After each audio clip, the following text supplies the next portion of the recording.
Hey guys, what is up? Welcome to another episode of the I'm Just Saying podcast with Anime Love.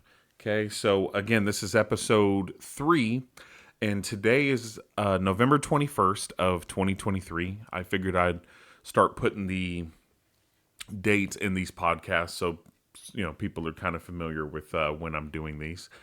But like I said, episode 3, and today we're going to talk about some more new and exciting stuff. Today I want to talk about two specific UFC fighters that are going through some personal financial situations that I think I'd like to just discuss, to get a perspective on that.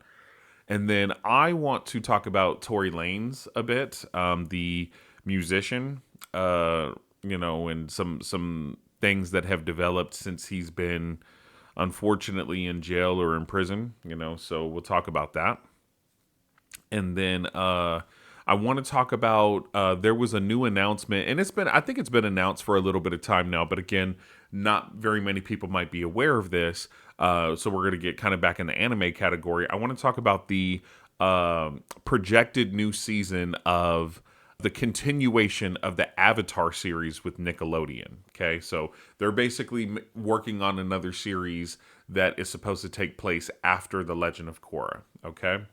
And then lastly, we're going to switch it back to MMA, but today we're going to talk about the PFL and how they actually recently acquired Bellator. Okay, so those are the things we're going to talk about today. If any of those topics interest you, I suggest you stay tuned and just hear what I got to say about it.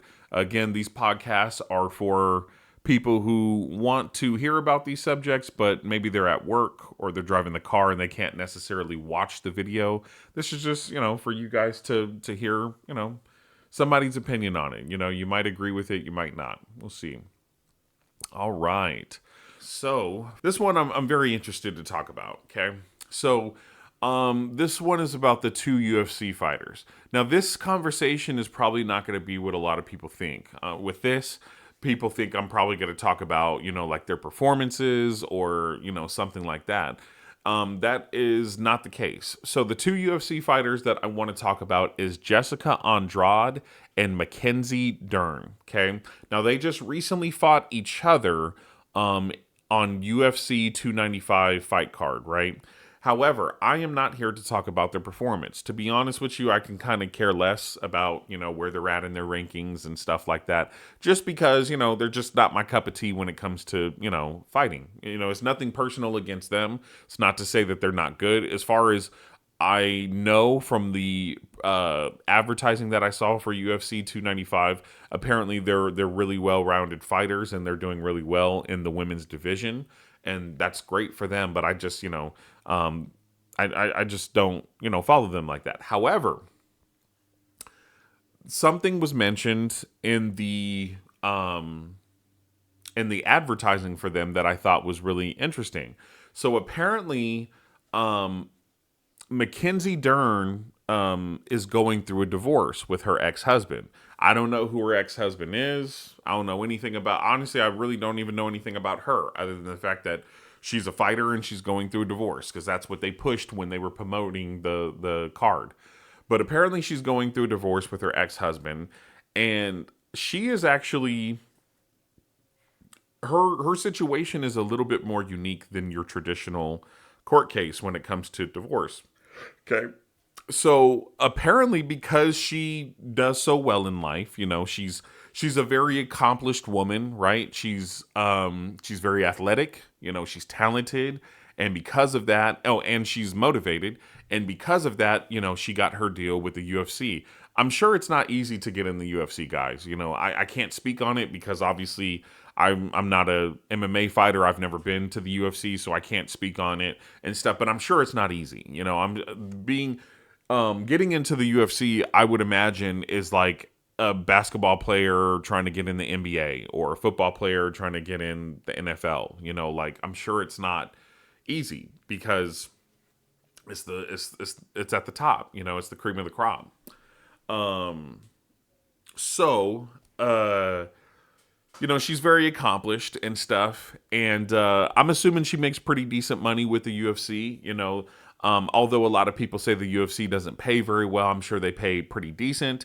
As well as when you perform really well for the UFC, you can get significant bonuses. For example, if you knock somebody out, you can get knockout of the night, and you get like a $50,000 bonus from the UFC.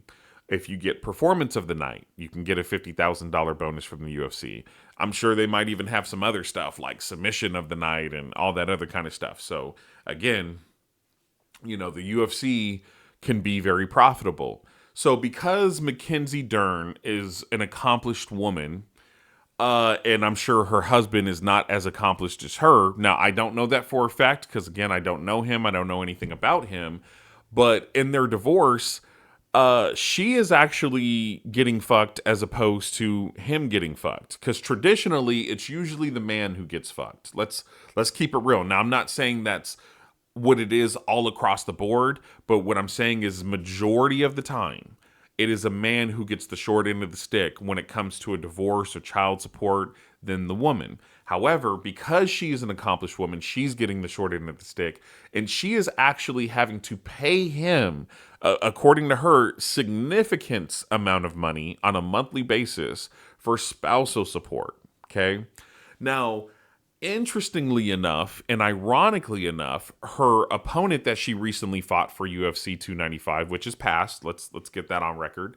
It was about a week to 2 weeks ago. I want to say about 2 weeks ago.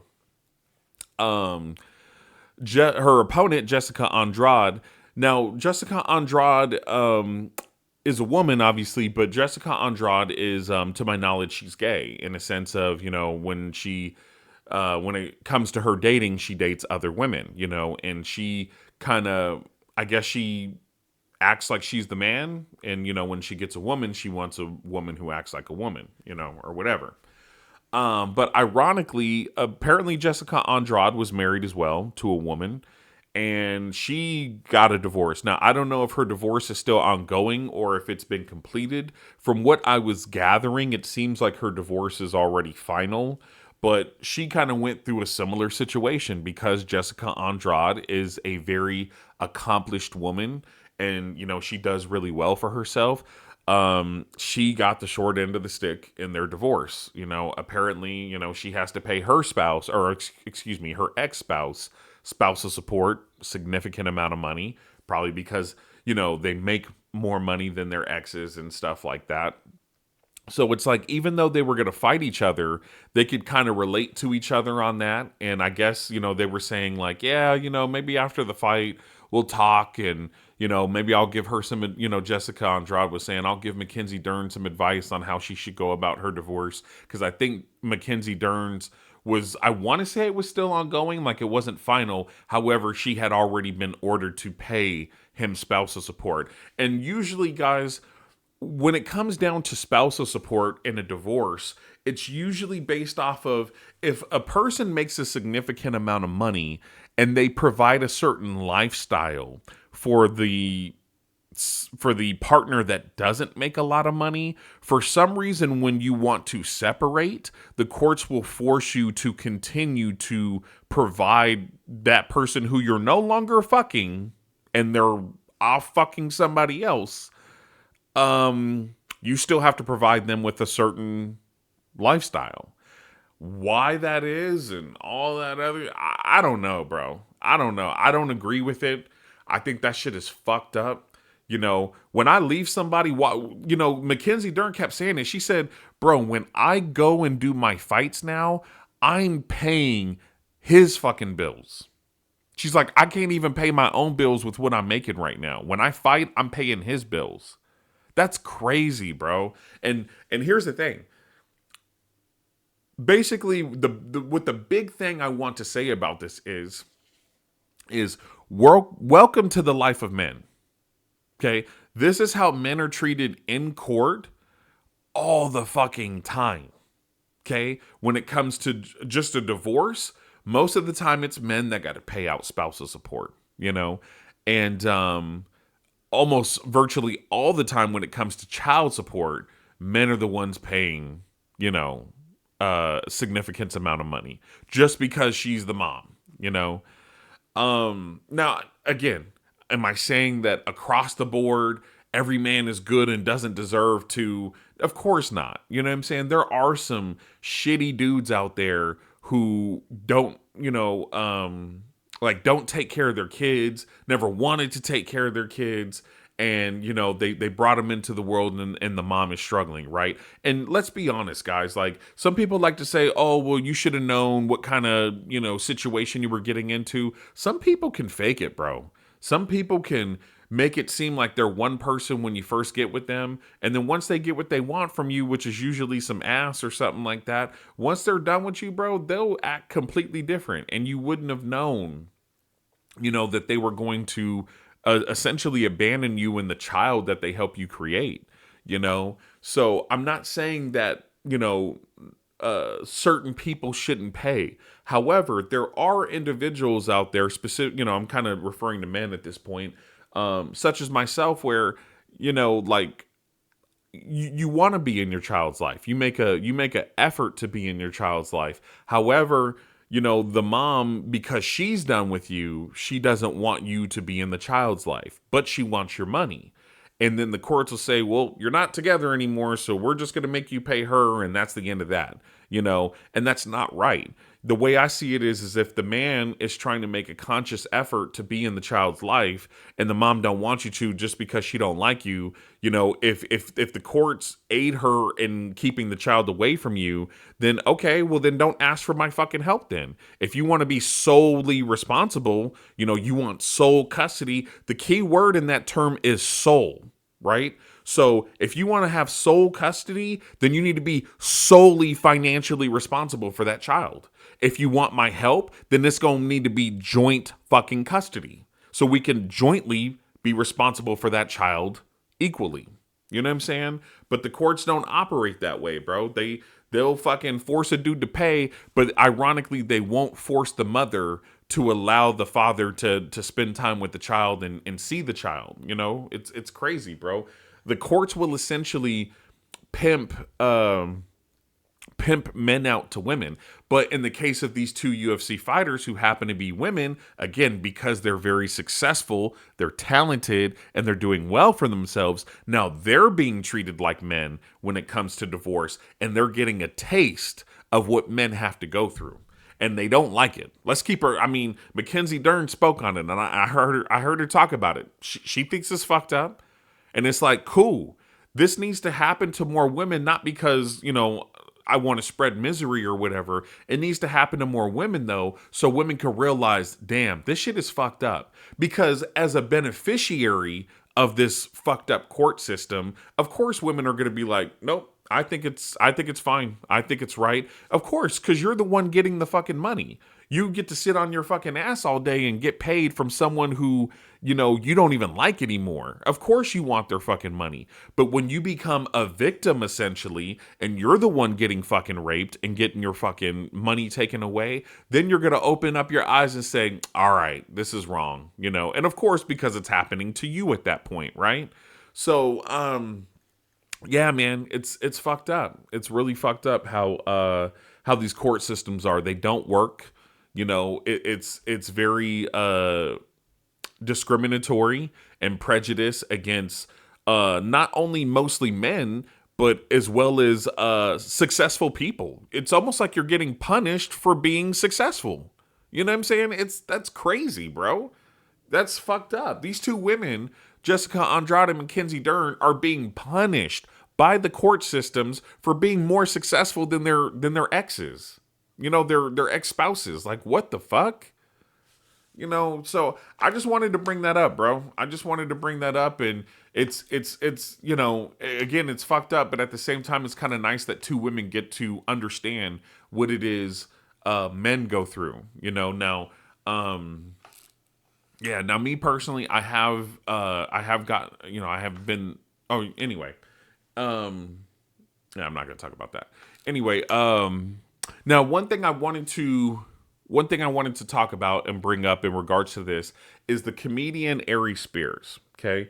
Now, Ari Spears is one of those comedians where he's very Uh, he's very straightforward, and other than his material that he writes for his stand-up comedies and stuff, he will talk about current events, and he'll talk about some of his personal life. And he also talks about it a lot on the YouTube platform Vlad TV, where Vlad interviews Ari Spears on a constant basis. And they've talked about this. They've talked about Ari Spears going through divorce. And for a man, when you go through a divorce with a woman and you have children together, child support is automatically a part of that. Okay. They automatically, okay, not only are we going to discuss whether you need to pay your spousal support, but we're automatically going to discuss how much you're going to pay your spouse for the children. Instead of, again, going through the facts of the case and saying, okay, why are you guys separated? How does this affect the children? What does the mother need to do her part for the children, financially, and what does the father need to do? No, it's just, all right, well, you might need to pay her spousal support, and for sure, we're going to determine how much you got to pay her for child support, regardless of the situation, which, again, is fucked up. But, Ari Spears has talked about this, and Ari Spears described it in a very, in my opinion, in a very comedic, but also, in straightforward way, right? He said, divorce for a man, and again, when he talks about divorce, he's also talking about child support. So divorce and child support for a man is like going to the police station, getting raped while the police watch and don't help. That's what it feels like, bro, because you're getting your money taken from you, bro. Like, there's nothing you could do about it. Most people, when they, work for a company and stuff, you won't even see the child support money. They automatically garnish it from your paycheck, right? So you don't even have a chance to dispute it or, use it or anything like that. And there's, most of society works for some type of corporate company, whatever it may be, like, and then there's taxes and stuff like that. Like, that's just the way civilization works. So it's like you have no control over how much they take or how they take it and when they take it. Like, they just take it, and that's, a lot of people compare that to rape, because it's like, when somebody rapes someone else, they're like, I want something from you and I'm just going to take it. That's rape. You know what I'm saying? So, they just, they're taking your money. They're raping you for your money.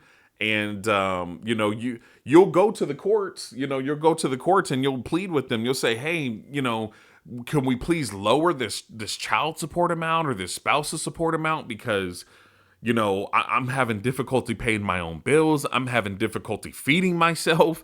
And the courts will look at you dead in your face and say, get a second job. But you know what the ironic part about that is too, though? When you get a second job, they will increase your child support because you make more money at that point, and child support is based off of how much money you make. And then even when you get your second job, they'll just take more money. And again, more money goes to her. So she's sitting on her ass, and again, for certain special cases, a dude is sitting on his ass, and they're making money off of you, bro, and they're out there. That's the crazy thing, right? The crazy thing to me is how the courts are giving these people your fucking money, but yet you don't get to. You don't get to fuck them no more. You're not getting anything out of them. They're literally raping you for your money, and you're getting nothing from them. Not only are you not getting nothing from them, but they're actually giving it up to somebody else. And I'm not even just some ass, bro. A lot of the times, what a lot of women will do is the money they receive from the child support from you, they'll take that money and they'll go and spend it on their new significant other. You know what I'm saying? Oh, yeah, I got a new nigga now. My new nigga needs some Jordans. Take your fucking money, put it on him. Like, are you fucking kidding me, bro? This is our justice system. Hell no. Oh, my God. I can go on and on about this, bro. I can go on and on about this, but I'm not. I'm going to leave it at that. Again, if you want another, comedic, unique perspective on child support, definitely go check out Ari Spears, specifically on Vlad TV, because they talk about it quite a bit on there. I know Ari Spears has his own podcast, the Spears and Steinberg podcast and stuff. So, if you prefer to support his platform, then, go check him out on the Spears and Steinberg platform, where he talks about things with his buddy. But yeah, man, that's my opinion on that. I wish Jessica Andrade and Mackenzie Dern more luck. I hope that maybe they get their amounts lowered and stuff. But eventually, man, as a people, as a country, and as victims of the court system, we need to say enough is enough, and we need to band together and boycott this shit, bro. And we need to we need to change these laws, bro. These are laws. These are laws.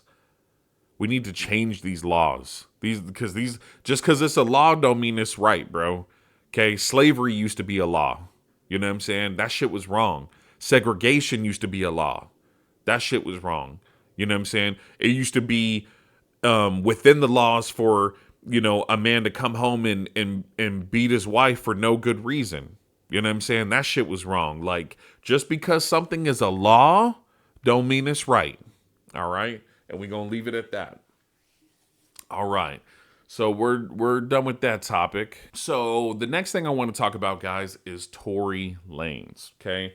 Now, as far as Tory Lanez goes, I want to say this first, okay? I like Tory Lanez music, okay? I think Tory Lanez is a phenomenal musician, okay? I think he's very talented. Now, I'm going to keep it real. I think that Tory Lanez, like a lot of other artists, bit very hard off of Drake's style, because let's keep it real, y'all. I talk to my wife about this all the time. Drake was the first nigga to come out and combine rapping with singing in a very successful way, in a very unique and successful way. And once Drake did it, all of a sudden other people followed suit, but people like to kind of make it seem like, oh, I've been doing this. No, nigga, you weren't. Okay? Wasn't nobody doing it before Drake. If you was doing it before him, you would have got famous before him, but you didn't because you weren't. And then when you saw that his style was so unique and successful, you followed the blueprint, and that's okay. But just give credit where credit is due. Okay? Drake is the original one. Let's keep it at that. But so even though he's bitten off of Drake's style, he does it very well. And I really like Tory Lanez music, just to name a few: Say It, Name, Acting Like, I Like, Blow, and I will say that Tory Lanez rapping is really impressive. It's really impressive. I would even dare to say his rapping skill might be a little bit better than Drake. But the singing, I would probably say Drake's singing is a little bit better, just a little bit. But yeah. So for those of you who do not know, Tory Lanez is currently serving, I want to say, what is supposed to be a 3-year sentence in what I would imagine prison. I don't think he's in jail. I think he's in prison. Because he, I guess, decided to take out a gun as he was arguing with Megan Thee Stallion, the other very famous musician who's fucking hot as fuck. And I guess he was arguing with her and her friend because I guess he fucked both of them. And Megan Thee Stallion got jealous for whatever reason because I'm pretty sure she had a boyfriend at the time. And, she's fucked a bunch of different dudes. So I don't understand why she was giving Tory Lanez such a hard time. Like, even if you fucked your friend, so what? This the world we in, So, I'm not saying that that's right. I'm just saying that seems like that's how they all move. So again, why are you holding him to a standard that you don't even hold yourself, But Tory Lanez took a gun out apparently, and he shot some shots, and he ended up hitting Megan Thee Stallion in her feet or so. Yeah, weird place for somebody to get shot. But he hit her in her feet, and they went to court. Like I want to say, like a year and a half, 2 years later. And long story short, Tory Lanez was found guilty of like assault with a deadly weapon or some shit like that. And he's doing a 3 year sentence. Now, what I want to talk about today is the way Tory Lanez is carrying himself during this process, right? Now, I get it, bro. Prison is a very dangerous and scary place. It's definitely not a place that I would want to be, and I try my best to, stay out of there. I try to be a law-abiding citizen and, just do what I got to do, and I treat people how I want to be treated and shit. So I'm not going around shooting people in their fucking feet. However, even though I enjoy Tory Lanez music, Tory Lanez as a person just seems like a really shitty dude. Like it just seems like, especially when his fame started to come, and he's making a lot of money and stuff. You could just tell, even when you watch a nigga's music video and or interviews about them, you could just tell their ego is super high, and you could just tell as his fame was growing, so was his ego. And I have no respect for that. I feel like, regardless of how much money you got and the amount of success you have, you should stay humble, especially when you come from humble beginnings, and you should behave, modestly. But he started to feel himself and stuff, and obviously, he talks about it all the time, how he just be, he's just fucking hoes, and apparently, he's fucking friends, and he's just very toxic and stuff like that. But then, on top of him behaving as a shitty person, Tory Lanez is starting to act like a bitch. You know what I'm saying? Now, a lot of you are probably like, what are you talking about? What do you mean? Well, I saw in an article, this was a couple months back, apparently Tory Lanez has wrote a letter to the judge of his case, basically begging and pleading for him to get a retrial, that he felt cheated, and that, the court, and I guess specifically the judge or the jury, is ruining a young man's life, essentially, right? Now, here's my issue here. Of course, I wasn't there, so I don't know what really happened, if Tory Lanez actually took a gun out and shot at somebody. But based off of, I guess, the evidence in the court system and stuff like that, apparently he did so, right? So I have to go based off of that. I'm sure Megan Thee Stallion didn't pull a gun out and shoot herself in the feet. You know what I'm saying? It's either the friend, the security guard that was present, or Tory Lanez. You know what I'm saying? It's as simple as that. And everybody was pointing the finger at Tory Lanez, apparently, so I don't know. But here's my issue with this, bro. Here's my issue with this. Take Casanova, Bobby Shmurda, and Young Thug, for example, right? Young Thug is he's actively going through his trial, right? For I guess, crimes that he's committed and stuff like that. And I've seen pictures of him. I've seen articles where they talk about him. Not once has Young Thug, publicly cried, begged for his freedom, or anything like that. I think Young Thug understands, all right, I'm here for a reason. I did what I did. It was all good when I was doing it, And apparently some people lost their lives, apparently, whether he was directly involved or, aiding in it. He just, provided, I guess they said he may have provided a vehicle that was involved in a murder case and things like that. So apparently he was involved, and he was involved in a gang, right? So sometimes it's just also too just guilty by association. Hey, you want to be a part of this organization that, sells drugs and does murders and shit like that, you're gonna go down right with them, right? But one thing I can respect about Young Thug is the nigga ain't writing letters to the fucking judge, crying and complaining, talking about you ruining his life. Nigga, the judge didn't make you do that. Judge didn't make you pull out a gun and shoot Megan Thee Stallion in the feet, nigga. Come on, bro. Stop it. Fucking Bobby, not only did Bobby Schmurder, bro, not only did he not fucking cry about it, the nigga took time away from one of his homies, bro. I think Bobby Schmurder did like 7, 8, or 9 years or something like that. You know what I'm saying? Did his time. Casanova, I think he was also involved, in gang activity, drug distribution or something like that. Don't quote me on it. I don't know exactly what he was involved in, but apparently he was involved in some shit. The nigga went to prison, and not only did he go to prison, but I read, like, I want to say like 4 months ago, that he just recently got fucking stabbed in the face.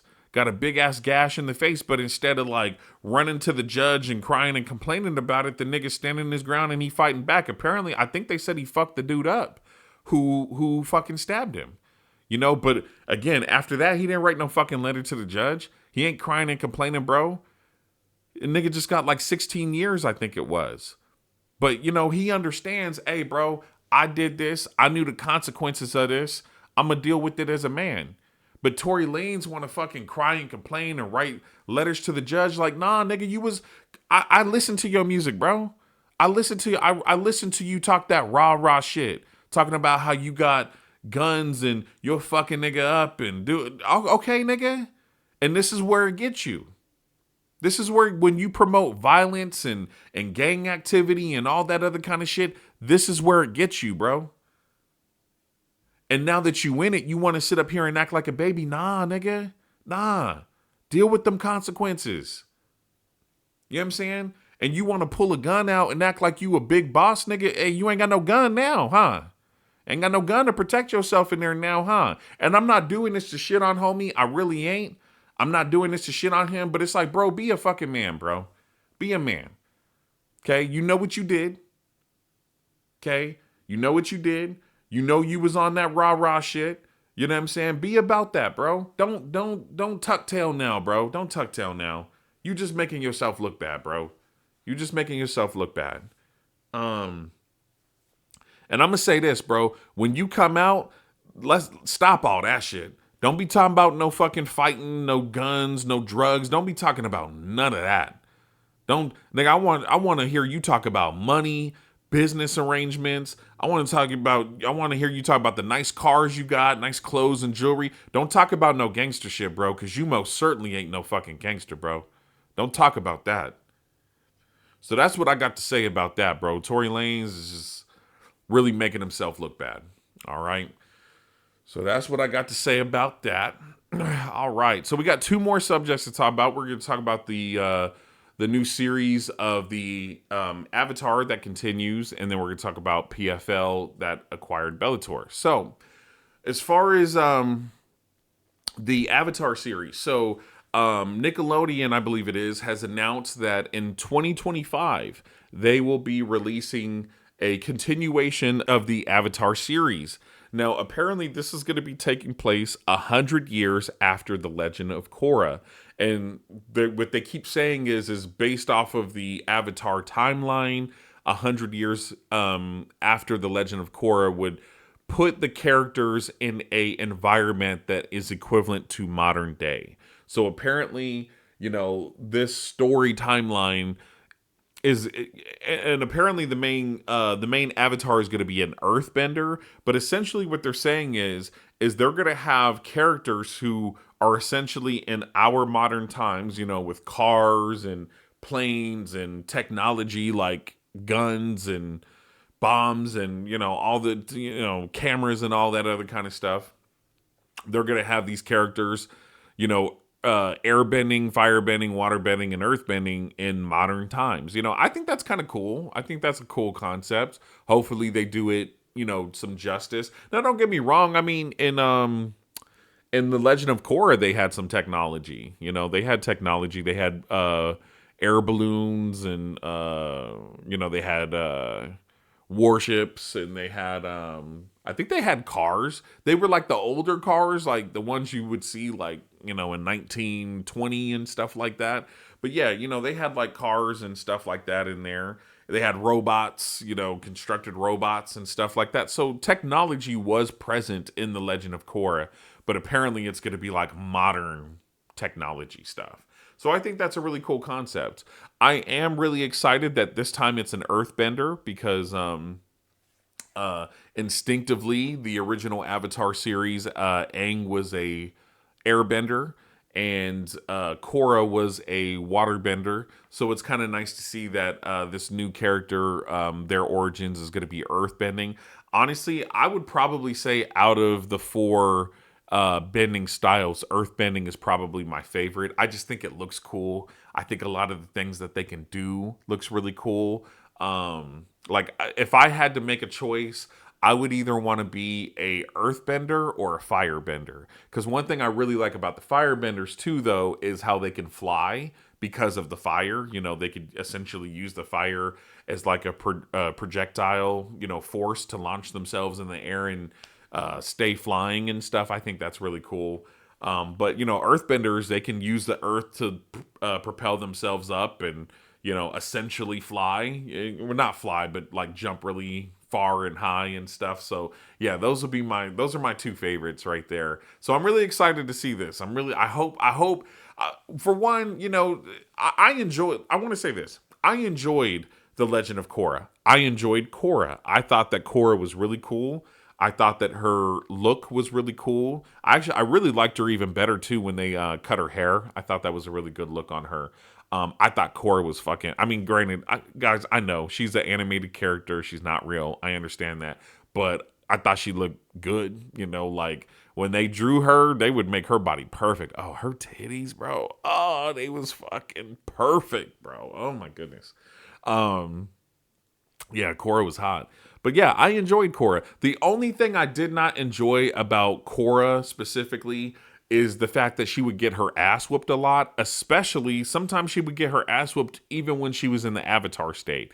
And to me, I thought that was really weird because, you know, based off of the Avatar The Last Airbender with Aang and just kind of the whole concept of the show, what it's supposed to be is you can get your ass whooped until you go into the Avatar state. But the Avatar state, you're supposed to be, you know, the one, right? You're supposed to be fucking Neo essentially, like can't nobody fuck with you, and you're supposed to be able to fuck anybody up because you're like essentially when you become the Avatar, you know, you're in the Avatar state, you're essentially a master of all four elements as well as kung fu, because I do believe that the Avatar series is Japanese, or not, excuse me, I'm sorry, not Japanese, Chinese based and surrounded around Chinese culture.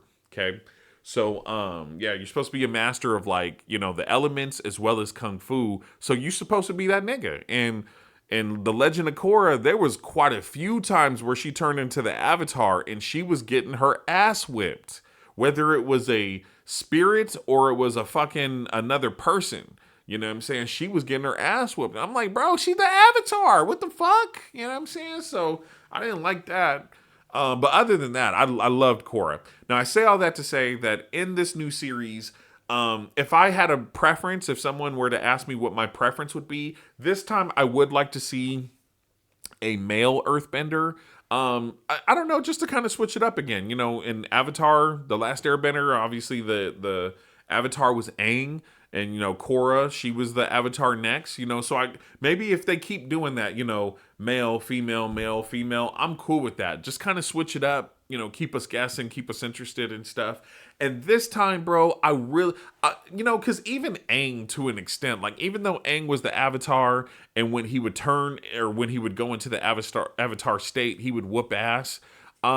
Still though, Aang would just kind of act like a bitch sometimes. You know, he would just kind of act like scared and like a sissy. And I'm not saying that as a man you can't be scared from time to time, because of course, you know, even as men we get scared from time to time. But I just want this time around, I would like to see a dude who's just more, you know, just you know, just macho and just like, you know, like just ready for the smoke. You know what I'm saying? Again, not saying that he can't first face adversity. You know, if he has to take an L every here and there, you know, that's fine. I don't want him to be invincible. You know what I'm saying? But speaking of, episode 3 of Invincible was good as fuck. But I don't want him to be invincible.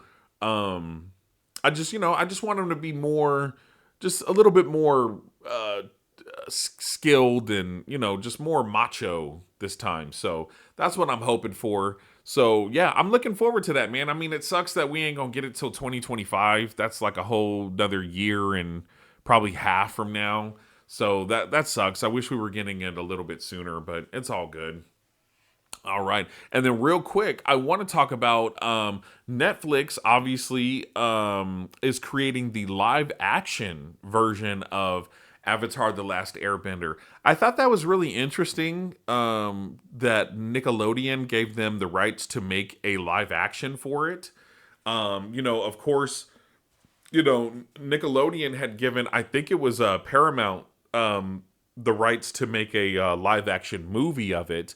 And it wasn't the worst, but it wasn't the best as well. It actually got a lot of criticism, especially when it came to the earth bending and the fire bending. A lot of people were very disappointed and shitted on the movie a lot. And yeah, it wasn't the best, but again, it wasn't the worst. I've seen worse. The Dragon Ball live action, for example. Um, but I think it's interesting that they're going the live action route again, especially when the animated series does so well. Like why not just focus on that? But maybe as creators, they're like, no, we want to see a live action. The fans want to see a live action. Now, as far as Netflix goes, I mean, I don't really know what their track record is really with live action. Like shows that are live actions of animated series. I know they just recently did like a first season of One Piece for a live action, and I guess it's getting some decent reviews. I haven't seen it personally myself, but it's getting some decent reviews. So I don't know, maybe they'll do a good job.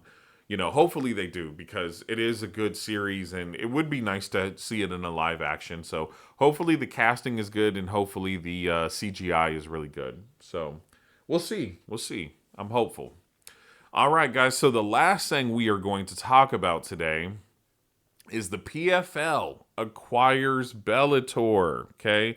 Meaning the PFL bought out Bellator as a company, and now they can do with whatever Bellator they want. If they want Bellator to continue as its own separate promotion, they can do that. Or if they want to completely demolish Bellator as a company and have it, go obsolete, they can do that as well, right? So, PFL has chosen the latter. Okay, the PFL, although that they have acquired Bellator, they are going to keep Bellator and the PFL as two separate promotions. Okay, and what their goal is they're going to continue to, schedule events for each promotion. But what they're going to ultimately do is once enough hype is behind certain fighters and specifically certain champions, what they are going to do is they're going to schedule mega fights between the champions of the PFL and the champions of Bellator, which is really exciting, man. That's awesome. I love that concept. I think that that's a really good business move. I think the fans are really hyped for that. I am a fan and I'm really hyped for that. The Bellator has some really good fighters. Obviously, I know that Francis Ngannou just joined the PFL and more than likely will become the heavyweight champion. Now, I don't know that for a fact because I'm not very familiar with the PFL rosters and stuff, but Francis Ngannou is a fucking beast, bro, especially when it comes to MMA. So I have no doubt that I think he's going to become the champion, but who knows? I might get surprised.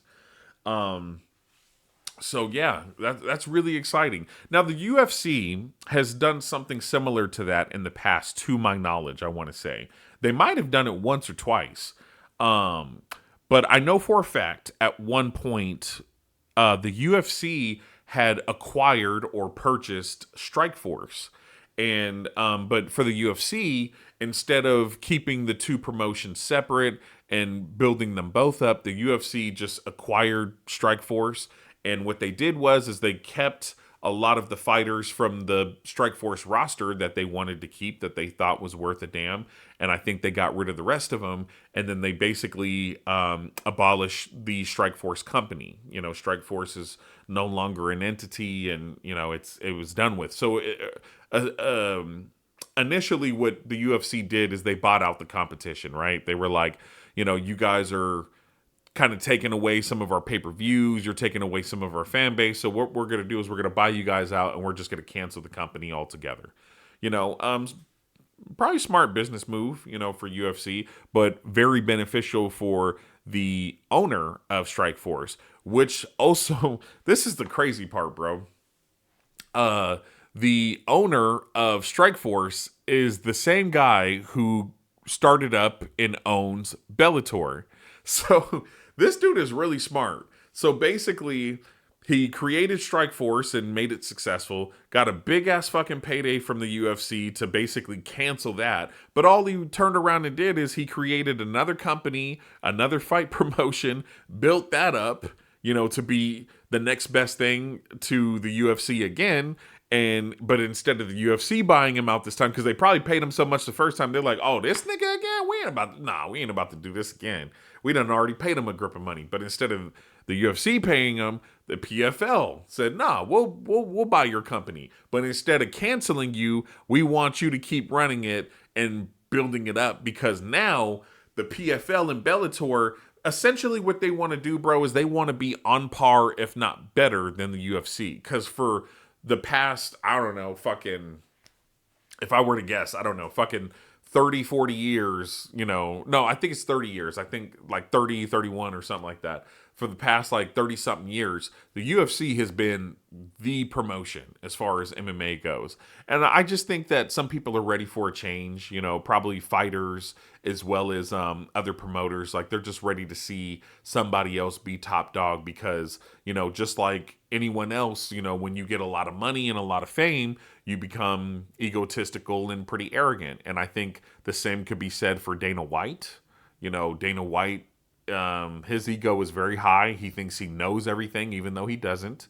And he's very, you know, like, stubborn. You know, he doesn't, you know, he kind of feels like what I say is law, you know, kind of deal. He doesn't like to negotiate, give people a deal, you know, and stuff, which is why they lost Francis Ngannou and other great fighters and stuff like that. And it just kind of is what it is. You know, so, I guess that's the next question, right? What does the PFL acquiring Bellator, like, what does that mean for the MMA community and specifically the UFC, right?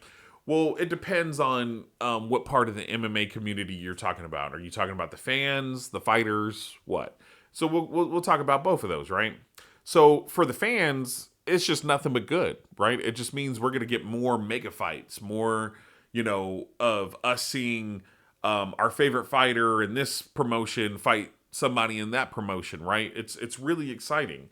So it's nothing but good as far as like MMA fans go. Now, as far as MMA fighters go, I think it's even better, bro, because again, you know, I'm sure certain fighters feel like if I'm not with the UFC, then, you know, I'm not at the top and I'm not making as much as I can, but that's not true. You know, you got PFL, you got Bellator, you got one championship. I'm not going to put bare knuckle in there because bare knuckle is not MMA. That's just boxing with no gloves.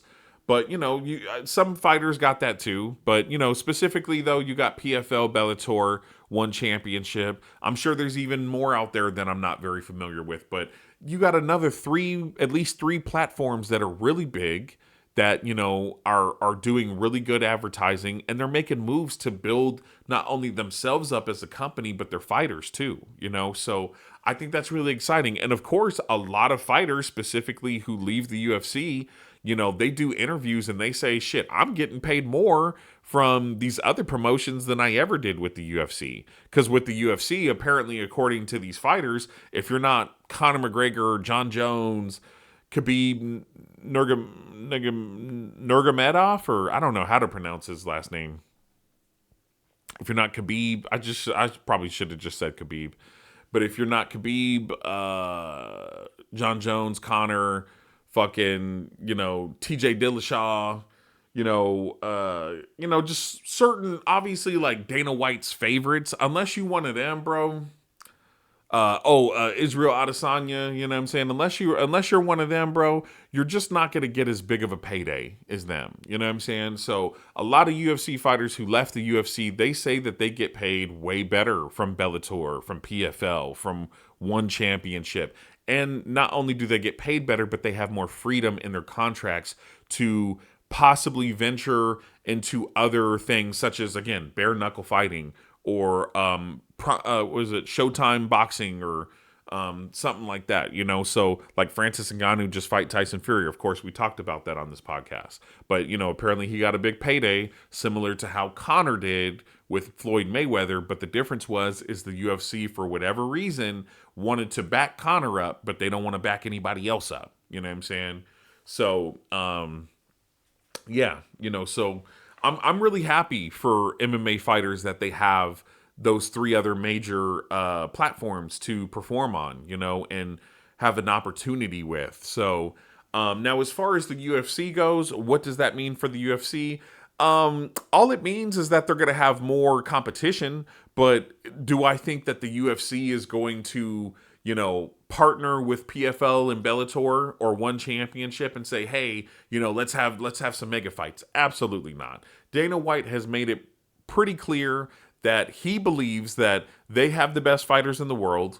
Any other promotion just has, you know, sloppy seconds, or, you know, whatever, and mediocre fighters. And that, you know, he's not interested in doing any cross promotion fights, right? And honestly, I wanted to touch on this before. I don't know if you guys remember. I think there used to be a promotion called Affliction. I want to say Affliction was a promotion. I could be wrong. Affliction could have just been a brand, because I noticed that there was a lot of clothing. But I don't know if like maybe Affliction was like a brand that like Pride created or Glory created or something like that. But I want to say Affliction was its own brand, and I'm pretty sure, I could be wrong, but I'm pretty sure the UFC bought them out too. So, but yeah, again, Dana White has made it pretty clear in the past that he is not interested in doing any cross promotion fights. A lot of that was talked about when Fedor was on top and Fedor was doing his thing. A lot of people were like, Dana, why don't you guys do a cross promotion fight and have Fedor fight, you know, the UFC heavyweight champion and stuff like that? And Dana White was like, fuck that. He was like, you know, if Fedor wants to come over here and fight, he could sign one of these shitty ass contracts and then he can come over here and fight. But unless he want to come over here and get fucked in this contract, we ain't interested in, you know, fighting with him and stuff. And it just never happened, which is ironic, though, because Dana White talks about how boxing was like that, how people want to see these mega fights, you know, between these fighters, and the boxing was never willing to do that. But, you know, MMA, and him as the UFC president, he's willing to do that, but he didn't in a lot of circumstances. And ironically, you know, Dana White talks about how they got the best fighters in the world. However, when certain fighters of theirs do leave the UFC and they go to these other promotions, sometimes they get their asses whipped by other fighters from those promotions. A great example of that would be Roy Nelson. Roy Nelson went over to Bellator, and he's fighting in the heavyweight division. And I know in the past, I'm pretty sure Roy Nelson got KO'd by one heavyweight fighter over there, and then I think he got TKO'd by another heavyweight fighter over there. I know for a fact he got KO'd in one of them, because I believe I saw it, you know. So, you know, it's not necessarily true, bro. It's not necessarily true, man. You never know, you know, especially when somebody has a fire burning inside of them and they're hungry for fame and success. You know, sometimes they get that extra boost of adrenaline and they could fuck somebody up, you know? So it's exciting to see people fight in different promotions. So again, I think it's great for the MMA community and fighters, but as far as the UFC is concerned, it's not going to change anything. I don't think Dana White is going to allow any cross promotion fights. Now, that's not to say that the shareholders of the UFC now, the actual owners, because Dana White is the UFC president, but he is not the owner. I believe the owner is now a board of shareholders, you know, super rich people basically who bought the company collectively. And as a group, they make the decisions, and ultimately they're the ones who have the last say so. So that's not to say that maybe like, anywhere from 3 to 6 years from now, maybe they'll tell Dana like, no, you're gonna cross promote fight, and we're gonna do that. Of course he's gonna do it if he wants to keep his position. He's gonna say, hey, I don't want to do it, but they want to do it, so fuck it, we're gonna do it, even though I don't think it's a good idea. Dana White, and of course he'll do it at that point. But as long as he's the one making the decision, I don't think we're gonna see a cross promotion fight with the UFC and another promotion anytime soon. Anytime soon. Okay, so that is my that's my thoughts on all those subjects, guys. I hope you guys enjoyed this, man. And I hope this was entertaining for anyone who may be at work or driving in the car. Because I know, bro, like, when I used to work at this company, and sometimes I'd just be unloading boxes for a certain length of time, and or excuse me, a long length of time, and I would just throw on a podcast, and sometimes it would work. Sometimes I'd be super entertained. I would really be enjoying myself, and it would take my mind off of the hardship of work. But sometimes not so much. Like sometimes I would just be like, no, this podcast ain't really doing it for me today. But hopefully mine does for you guys, and that's why I like to talk about a lot of different subjects. To kind of cover different topics that may interest different people. But hopefully people out there are interested in either all the topics that I talk about in one single podcast, or at least most of them. Okay, so all right, guys. Well, that is it for episode 3 of the I'm Just Saying podcast by Anime Love. I hope you guys enjoyed it. If you did, hit the like button. If you're going to come back for more or view any of my other content, please hit subscribe. And it's going to support my channel. It's going to build my channel up. It's going to help with my algorithm. And if you would like me to talk about anything specific, as long as I am interested in it and I don't mind giving my opinion on it, like maybe I have knowledge of it, please put it in the comment box, and I would love to talk about it. Again, if it's something I'm also interested in and I have some knowledge of it, or maybe I could research it, I'd love to talk about it. Okay. So I hope you guys have a great day, and I'll see you later.